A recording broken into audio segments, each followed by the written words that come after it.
अस्सलाम वालेकुम। बेटा उम्मीद है आप लोग खैरियत से होंगे। और मैं ये जो वीडियो है ये मैं अपनी उन उन स्टूडेंट्स के लिए बना रहा हूँ, जैसे मैं पहले भी आपको बता चुका हूँ कि ये स्पेशली जो वीडियोस मैं कर रहा हूँ वो उन स्टूडेंट्स के लिए हैं कि जो फाइनेंस में स्ट्रगल कर रहे हैं, ठीक है। और उनको जो है वो या तो उनका मैथमेटिकल बैकग्राउंड इतना स्ट्रांग नहीं है, या तो वो फिर बिल्कुल ही बिगनर्स लेवल पे फाइनेंस का कोई कोर्स नहीं है, ठीक है। तो अगर आप मैथमेटिकली अच्छे हैं या प्लस में आप जो है वो फाइनेंस का बैकग्राउंड ऑलरेडी आपको है, या तो आप मेरे ख्याल में आपके लिए ये वीडियो जो है वो इतनी कारआमद नहीं होगी। तो आप बहुत ही आसान बहुत इजीली इसको स्किप करके अपना टाइम वेस्ट ना कर सकते, तो ठीक है। तो मेरा मकसद इस वक्त ये है कि मैं कुछ एग्जांपल्स आपके सामने करूं, ताकि वो डायरेक्टली एग्जांपल्स किस तरीके से एग्जाम के अंदर अगर आप कोई एग्जांपल्स आपको प्रॉब्लम्स आते हैं तो उनको कैसे आप जो है वो सॉल्व करें, ठीक है। तो मैं अभी जो फोकस मेरा है वो है financial future value of a single payment. Future value of single payment का मतलब ये है कि ऐसा ही कोई आपको टाइम वैल्यू ऑफ मनी के अंदर ये जो चैप्टर है इसमें दो किस्म की चीजें बहुत इंपॉर्टेंट होती हैं। या तो आपको कुछ कैश फ्लोज गिवन होते हैं जिनकी वैल्यू आपको आज के टर्म्स में गिवन होती है। तो अगर आपको आज के टर्म्स में वैल्यू गिवन है और आप जानना चाहते हैं कि इसका फ्यूचर में इसका वैल्यू क्या होगी, तो इसको और किसी खास इंटरेस्ट रेट के साथ अगर ये ग्रो करें तो उसको हम फाइनेंशियल फ्यूचर वैल्यू के प्रॉब्लम्स कहते हैं। अच्छा, इसका एक रिवर्स या इसका अपोजिट फंक्शन होता है प्रेजेंट वैल्यू मालूम करना। प्रेजेंट वैल्यू में क्या होता है कि आपको कुछ अमाउंट गिवन होता है जो कि फ्यूचर टाइम में गिवन होता है, फर्ज करें 10 साल के बाद, 15 साल के बाद। और एक ही अमाउंट होता है, क्योंकि मैं सिंगल पेमेंट में बात कर रहा हूँ, तो जो है वो एक ही अमाउंट होता है। लिहाजा उसको आप जानना चाहते हैं कि अगर ये 10 साल के बाद ये अमाउंट है, अगर इसकी मैं आज के टर्म्स में वैल्यू मालूम करूं तो उसकी क्या वैल्यू। तो इस किस्म के सवाल को फिर प्रेजेंट वैल्यू के सवाल कहा जाता है। तो ये इसका सिंपल सा बैकग्राउंड है। और मैं अभी डायरेक्टली आपको जो है वो एग्जांपल की तरफ लेके जा रहा हूँ without talking too much on this, क्योंकि ये एग्जाम बेस्ड मेरी वीडियोस हैं या एग्जाम्पल बेस्ड वीडियोस हैं। इनको एग्जाम्पल के साथ साथ हम चीज़ों को समझने की कोशिश करेंगे, ठीक है जी। तो मैं ये एग्जांपल मैंने एक लिया है, numerical example from Gitman 14th edition. ये बना बनाया बुक भी आपको अवेलेबल है, तो आप इससे जो है वो चीजें आसानी के साथ ले सकते हैं। तो what is the question for the question says कि Jain fibre places $800 in saving account, paying 6% interest rate compounded annually, ठीक है जी। She wants to know how much money will be in the account at the end of 5 years। अच्छा, अब सबसे पहले तो इस example को थोड़ा आप जो है ना गौर से देखें कि पहली चीज जो डिटरमिन करनी होती है एग्जाम सिनेरियो के अंदर, पहली चीज ये डिटरमिन करनी होती है कि आया ये जो सवाल है वो फ्यूचर वैल्यू का है या प्रेजेंट वैल्यू। तो वो आप ऑब्वियसली आपको सवाल की वर्डिंग से आपको पता चल जाएगा कि आया ये सवाल जो है वो फ्यूचर वैल्यू से रिलेट करता है, यानी कि आपको कोई प्रेजेंट वैल्यूज गिवन है, फ्यूचर वैल्यू मालूम मालूम करना है, या फिर फ्यूचर वैल्यूज गिवन है और प्रेजेंट वैल्यू मालूम करना है, ठीक है जी। तो से फॉर एग्जांपल सबसे पहले तो आप इस अगर एग्जांपल को ही देख लें तो इसमें आपको पता चल रहा है कि एक कोई इन्वेस्टर है जैन के नाम से। She wants to know how much money will be in the account at the end of 5 years। तो पहले तो ये क्लियर हो गया कि ये जो सवाल है ये फ्यूचर वैल्यू से रिलेट कर रहा है, ठीक है। अच्छा, अब इस सवाल को दो हैं तरीके करने के लिए। वैसे तो आप तीन चार तरीके होते हैं फाइनेंशियल, आप जो फ्यूचर आपके जो है वो टाइम वैल्यू ऑफ मनी के हिसाब से आप फाइनेंशियल कैलकुलेटर्स यूज कर सकते हैं, आप एक्सेल यूज कर सकते हैं। लेकिन एग्जाम के इन्वायरमेंट में ना आपको एक्सेल की एक्सेस होती है, ना ही आपको फाइनेंशियल कैलकुलेटर्स जो है वो अलाउ होते हैं। लिहाजा आपको रिलाई करना पड़ता है या तो फार्मूला के ऊपर, या फिर आपको रिलाई करना होता है फाइनेंशियल टेबल्स के ऊपर, ठीक है। फाइनेंशियल टेबल्स आमतौर पे अलाउ की जाती हैं अगर आपके पास जो है वो एग्जाम के इन्वायरमेंट में, कभी कभी नहीं भी होती। बहरहाल ये डिपेंड करता है आपके इन्वायरमेंट पे जहाँ पे आप पढ़ रहे हैं। लेकिन अगर आमतौर पे अगर आपके पास फाइनेंशियल टेबल्स की अवेलेबिलिटी है और वो अलाउ की जाती हैं तो आप इसको, तो ये दो मेथड्स में वो हाईलाइट कर रहा हूँ आपके लिए। सबसे पहले मैं जा रहा हूँ यूजिंग फ्यूचर वैल्यू फार्मूला। अच्छा, थोड़ा आप आ जाएं इसके ऊपर।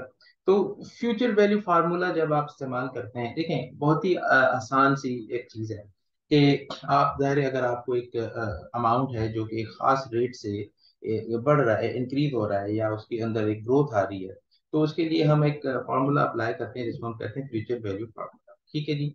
लेकिन उससे पहले मैं आई ऑलवेज मैं आप लोगों को ये एडवाइस करता हूँ कि आप बजाय कि देखें, with the passage of time obviously आपको फिर बहुत ही शॉर्टकट्स आप अंडरस्टैंड कर जाते हैं, आप समझ जाते हैं चीज़ों को। लेकिन जो बिल्कुल बिगनर स्टूडेंट्स हैं, मैं हमेशा उनके लिए ये मेरी एडवाइस ये होती है कि प्लीज आप जो है ना वो टाइम लाइन को थोड़ा मास्टर करें, टाइम लाइन बनाना सीखें। और टाइम लाइन एक बहुत ही अच्छी अप्रोच है फ्यूचर वैल्यूज के जो है ना वो आपके या आपके टाइम वैल्यू ऑफ मनी के जो सवाल आते हैं उनको टैकल करने की।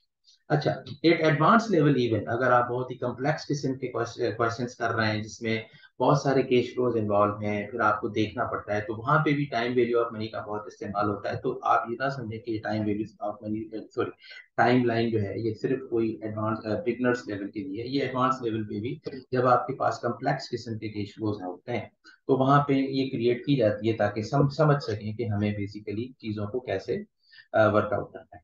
तो ये अब पहले हम इसकी पहली एक अच्छी उसकी जो जो स्टेप होगा मेरे हिसाब से वो होगा कि आप इसकी टाइमलाइन डेवलप करें। तो टाइमलाइन डेवलप करने के लिए what you have to do first, आप देखें कि आपके पास जो है वो आपके पास टोटल टाइम पीरियड कितना गिवन है। तो वर्डिंग से आप देख सकते हैं कि ये 5 ईयर का टाइम पीरियड आपको गिवन है।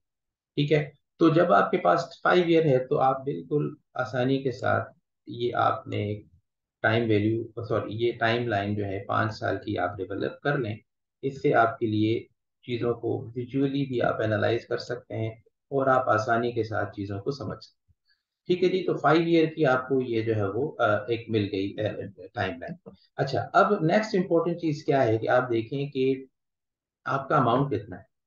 अब क्योंकि ये वन टाइम कैश फ्लो है तो कोई एक ही कैश फ्लो होगा। ठीक है, हम सीरीज ऑफ कैश फ्लोज को डिफरेंट किसी वीडियो में टैकल करेंगे। इस वक्त मेरा फोकस जो है वो एक सिंगल अमाउंट के ऊपर है। तो Jan Faber places 800 in a saving account, तो ये अभी इनके अकाउंट में, तो इसका मतलब है कि ये जो बात हो रही है वो आज के टर्म्स में हो रही है। तो $800 उनके पास अभी सेविंग अकाउंट में अवेलेबल हैं। इसका मतलब है कि इनको फ्यूचर वैल्यू की जरूरत है कि ये 5 सालों के बाद she wants to know how much money will be available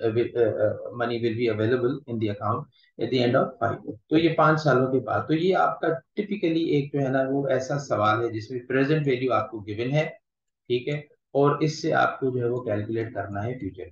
ठीक है, you have got present value और आपको प्रेजेंट सॉरी फ्यूचर वैल्यू इससे। अच्छा, लेकिन इसमें एक दूसरी तीसरी कंसिडरेशन ये है कि आपके पास जो ग्रोथ है वो 6% है, यानी कि ये अमाउंट आपका जो है ये ग्रो कर रहा है 6% के साथ। ठीक है जी, तो 5 सालों के लिए ये अमाउंट 6% के साथ ग्रो करेगा और 5 सालों के बाद ये अमाउंट कितना होगा, तो ये जानने के लिए आप ये एग्जाम्पल जो है वो हम सॉल्व।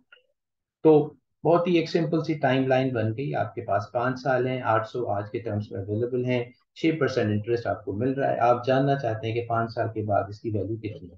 ठीक है जी। अच्छा, अब नेक्स्ट नेक्स्ट क्या करना है, नेक्स्ट आप डेटा को एक्सट्रैक्ट करें। ठीक है, अब on the basis of this time line हम डेटा एक्सट्रैक्ट कर सकते हैं। ठीक है, डेटा एक्सट्रैक्ट करने सबसे पहले तो आपके लिए बहुत आसान है, एन कितना है, एन इज इक्वल टू 5। ठीक है जी, एन आपका, यानी कि एन का मतलब है टाइम पीरियड। ठीक है, एन का मतलब क्या है, टाइम पीरियड, टाइम पीरियड। ठीक है, और इसके लिए ये जरूरी है लिखना कि ये 5 सालों के लिए है क्योंकि ये ईयरली कैश फ्लोज है। दूसरी चीज जो आपको यहाँ पे गिवन है वो क्या है, आप देखें वहां पे आपको गिवन है प्रेजेंट वैल्यू, यानी कि आज के टर्म्स में अमाउंट कितना गिवन है, तो वो आपको गिवन है 800। ठीक है जी, $800 आपके पास गिवन है।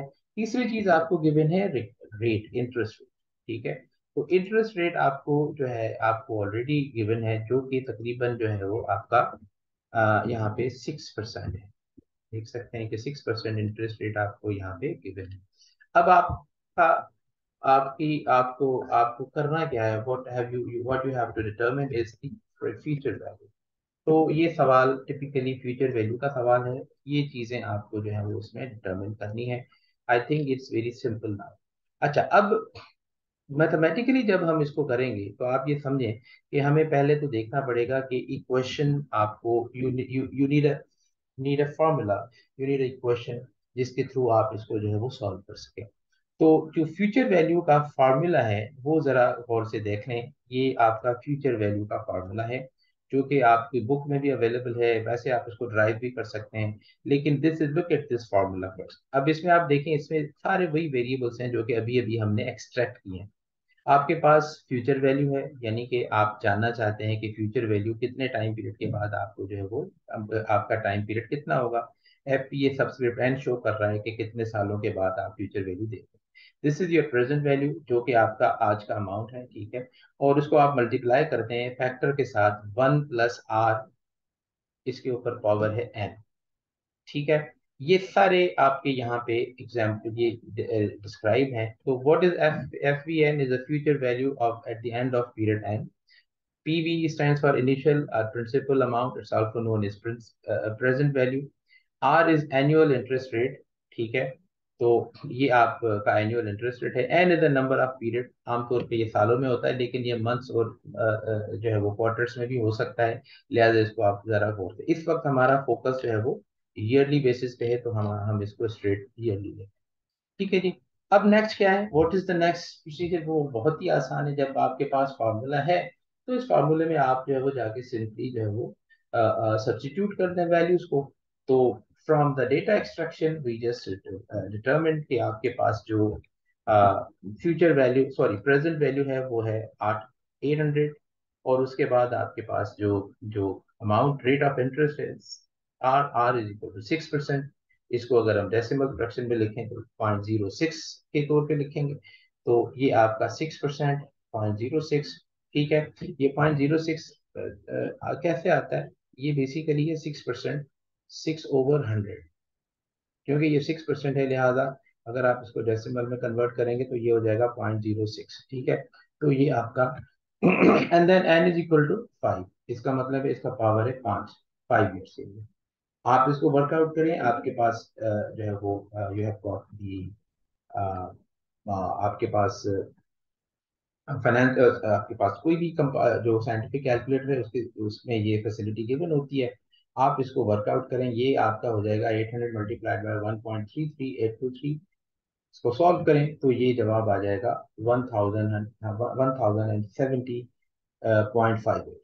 तो इसका मतलब ये हुआ कि अगर आप आज 800 रुपये, $800 अगर आप 5 सालों के लिए 6% पे डिपॉजिट करते हैं, तो एक सेविंग अकाउंट के अंदर, तो 5 सालों के बाद आपके पास जो है वो 1070 रुपये और 58 पैसे जो है वो डॉलर्स और 58 सेंट्स आपको जो आपको मिल सकते हैं, मिलेंगे, ठीक है जी। तो this is how we can calculate the future value using the formula. अच्छा, अब जो दूसरी एक इम्पोर्टेंट मैं आपको टेक्निक बता रहा हूँ, वो है फाइनेंशियल टेबल्स के साथ इसको सॉल्व करना। अब फाइनेंशियल टेबल्स जो है ना, वो बेसिकली ये फार्मूला ही है, लेकिन उसको क्योंकि फार्मूला आपके पास ऑलरेडी है, तो आप इसके ऊपर जो है ना वो फाइनेंशियल टेबल्स जो है वो कंस्ट्रक्ट करके पहले से ही बनी हुई है। तो financial tables are very easy and simple to use. इसके लिए आपको क्या चाहिए? आपको फाइनेंशियल टेबल्स चाहिए, ठीक है जी। तो मैं आपको थोड़ा दिखा देता हूँ ये फाइनेंशियल टेबल्स। अगर आप look at this is the example of financial table. ये बुक है वैन हॉर्न की, उसके एंड में ये फाइनेंशियल टेबल्स गिवन है। एक्चुअली अगर आप इस बुक को देखेंगे तो जैसे आप बिल्कुल आई अस्यूम के you have got very, if you are very new in finance, तो मैं आपको बता सकता हूँ कि ये 4 किस्म की टेबल्स यहाँ पे होती हैं, ठीक है। एक टेबल होती है फ्यूचर वैल्यू की, ठीक है जी। और दूसरी टेबल होती है, ये आप इसको, ये there are 4 types of table. One is the table for future value, ठीक है जी। और okay, I can just show you. आप देखें, ये पहली टेबल जो है वो फ्यूचर वैल्यू की टेबल है। इसको आपने ये यहाँ पे लिखा हुआ है future value, FVIF। What does it mean? It means future value interest factor I for given n or I for n, ठीक है। इसके ये इज इक्वल किसके है? ये इसके इक्वल 1 + I⁻n के। ये फ्यूचर वैल्यू की टेबल है। आप थोड़ा आगे, ये इसका सेकंड पेज है। दूसरी टेबल आपके पास प्रेजेंट वैल्यू। ये टेबल तब यूज होती है जब आपके पास अमाउंट जो है वो फ्यूचर वैल्यू में गिवन हो और आपको उसका प्रेजेंट वैल्यू मालूम का, ठीक है। तो ये प्रेजेंट वैल्यू की टेबल है। इसके बाद एक तीसरी टेबल है जो कि कहलाती है फ्यूचर वैल्यू ऑफ एनुअल। ये एन्युटी की जो टेबल है, ये सीरीज ऑफ कैश फ्लोज जब आपके पास होते हैं, यहाँ पे आप देखें आपके पास सिर्फ सिंगल पेमेंट है। लेकिन कभी कभी ये होता है कि हम कोई ऐसा अकाउंट खोलते हैं जिसमें आप सालाना फर्ज करें एक खास अमाउंट हर साल आप पे करते जाते हैं। फर्ज करें 500 डॉलर्स एवरी ईयर। तो अगर आप $500 एवरी ईयर डिपॉजिट करते जा रहे हैं और कुछ खास अरसे के लिए, तो वो एक सीरीज ऑफ पेमेंट बन जाती है। इस सिचुएशन में ये एन्युटी की टेबल्स जो है वो यूज होती हैं। तो फ्यूचर वैल्यू ऑफ एन्युटी हो गया, और ये आपका प्रेजेंट वैल्यू ऑफ एन्युटी है। ये इस बिल्कुल इस तरीके से प्रेजेंट वैल्यू की। तो मेरा मकसद इस वक्त जो है वो एन्युटीज की तरफ नहीं है, और ना ही मेरा प्रेजेंट वैल्यू है। मैं फोकस कर रहा हूँ फ्यूचर वैल्यू के ऊपर। लिहाजा अब फ्यूचर वैल्यू को मैं कैसे टैकल करूंगा? सबसे पहले तो मैं यहाँ पे आता हूँ। Let me first write down कि आपका ये जो दिस इज योर फॉर्मूला, जो कि मैथमेटिकल है, इसको मैं कन्वर्ट कर रहा हूँ टेबुलर फॉर्म में। अगर इसको मैं फाइनेंशियल टेबल्स के फॉर्म में लिखूं तो मैं कैसे लिखूंगा? ये बराबर हो जाएगा future value is equal to present present value multiplied by future value interest factor I और एन। आप देखें ये जो ऊपर का जो मैथमेटिकल फॉर्मूला है, इसको मैंने रिफ्रेश कर दिया है टेबुलर फॉर्म। ठीक है। अब आप अगर टेबुलर फॉर्म में इसको अगर आप देखें, तो इसमें आपको बहुत सी सिंपल सी चीज आपको जो है वो आपको आ रही है। ठीक है, you you can very easily locate it. आप देखें कि ये जो है वो एवरीथिंग एल्स इज सेम। ये फ्यूचर वैल्यू, ये प्रेजेंट वैल्यू। सिर्फ एक चीज का फर्क है। वो क्या है? वो है आपका one, one plus R power N की जगह पे मैंने लिखा है future value interest factor I for N. तो अगर आपको याद हो तो मैंने यहाँ पे ये आप अगर आप देखें तो इसकी जो इसको जब आपने सॉल्व किया था, तो ये आपका ये जवाब है। ठीक है। अब आप क्या करेंगे एग्जैक्टली यहाँ पे? अब आपको कैलकुलेशन एज सच करने की जरूरत नहीं है। इस फैक्टर को सॉल्व करने की जरूरत नहीं है। ये फैक्टर आपको टेबल के अंदर ऑलरेडी कैलकुलेटेड है। तो टेबल्स का मकसद है कि ये जो आप अलग से कैलकुलेट कर रहे हैं, इसको आपको कैलकुलेट करने की कोई जरूरत नहीं होगी। आपको बहुत ही आसानी के साथ ये फैक्टर डिटरमिन कर सकते हैं। तो वो कैसे करेंगे? आप जाएंगे टेबल में। आपको दो चीजें ध्यान में रखनी है कि आप जो है वो प्रेजेंट वैल्यू आपका 800 है, जिसको आप मल्टीप्लाई कर रहे हैं फ्यूचर वैल्यू इंटरेस्ट फैक्टर। आपका आय जो है वो 6% है। ठीक है जी, 6% है। और आपका एन जो है वो फॉर एग्जाम्पल 5 ईयर्स है। तो ये आप जो है वो ये चीज आपके आपको गिवन है। ठीक है।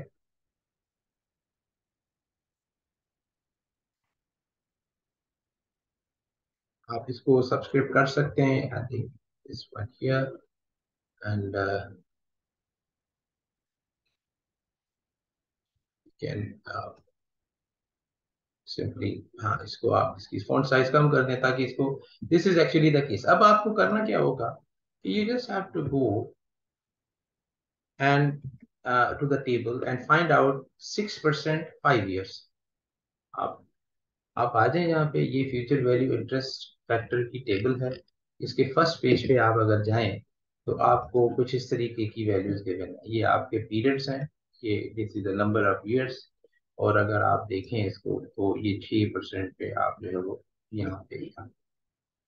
तो this is 6% and this is 6%, and after 5 years you can see the value is 1.338। ठीक है जी। तो दिस वैल्यू इज हियर। आप 800 मल्टीप्लाई कर दें इसको, क्योंकि आपके पास ये वैल्यू आपने, मैं इसको यहाँ पे I think better do this way, ताकि आप बहुत ही आसानी के साथ इसको कर सकें। ये 6% पे मैं पूरा यहाँ पे आपका एक्सट्रैक्ट ले लेता हूँ। आप इसको यहाँ पे रख दें। और आपका जो मेजर आपका जो फोकस है वो है 1.338। तो आप यहाँ पे लिखते हैं 1.338। ठीक है जी। आप देखें कि ये एग्जैक्टली वही वैल्यू है, इधर भी आप देख लें 1.33823 है। अब आप मैथमेटिकली जब आप करेंगे तो डेसिमल के बाद काफी डिजिट्स तक ये जाएगा, लेकिन यहाँ पे अगर आप राउंड ऑफ कर दें 3 डिजिट तक तो आपके पास ये जो है वो वैल्यू 1.33 है। तो दिस इज सफिशिएंट मेरे ख्याल में, इसमें इतना ज्यादा करने की जरूरत नहीं है। तो आप अगर इसको फिर सॉल्व करें तो ऑब्वियसली आपको जो वैल्यू मिलेगी, value that you can generate is, you can just solve it on your calculator. तो आपको 800 800 multiplied by 1.338, तो it is equal to 1070.4, means आपकी जो वैल्यू है वो $1070 के बराबर है और 40 सेंट्स के बराबर है। It is here. और अगर आप इसको देखें तो it's very very much close to this value. ठीक है, यहाँ पे आपको वैल्यू मिल रही थी, जिस वैल्यू वॉज, अगर आप फॉर्मूले के साथ इसको करें तो आपके पास इसकी वैल्यू जो मिल रही थी वो मिल रही थी, वो मिल रही थी $1070.58, और यहाँ पे आपकी मिल रही है $1070.40।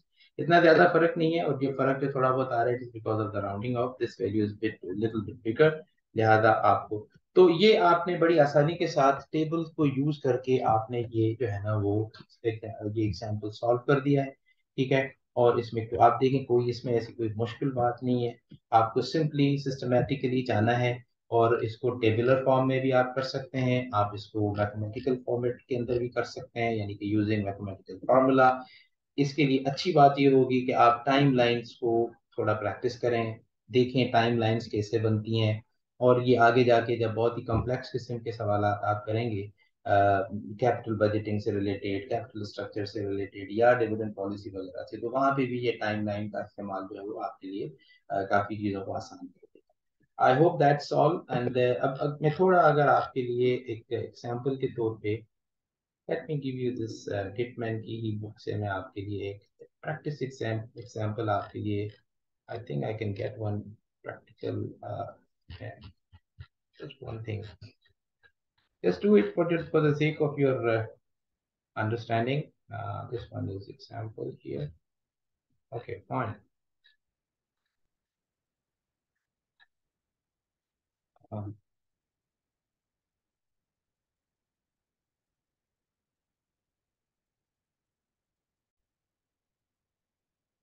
ओके, तो मैं आपके लिए ये एक प्रैक्टिस के लिए प्रॉब्लम छोड़ रहा हूँ, आप इसको जरा देख लीजिएगा। Company sales in 2008 were 100 million dollars. If sales grow at 8%, what will be what will they be 10 years later? ठीक है, in 2018। तो आपको करना यह है कि इसकी पहले तो आप इसमें आपका प्रेजेंट वैल्यू डिटरमिन करना है, फिर टाइम लाइन बनानी है, और उसके साथ इंटरेस्ट रेट को उसको शो अप करना है। उसके बाद आपको इसको करना है मैथमेटिकल फॉर्मूले के साथ, और प्लस इसको जो है वो टेबल के साथ, दोनों सूरतों में आप इसको करके देखें। ठीक है जी। तो I hope it will be very easy to do, और thank you very much for listening. Have a great day.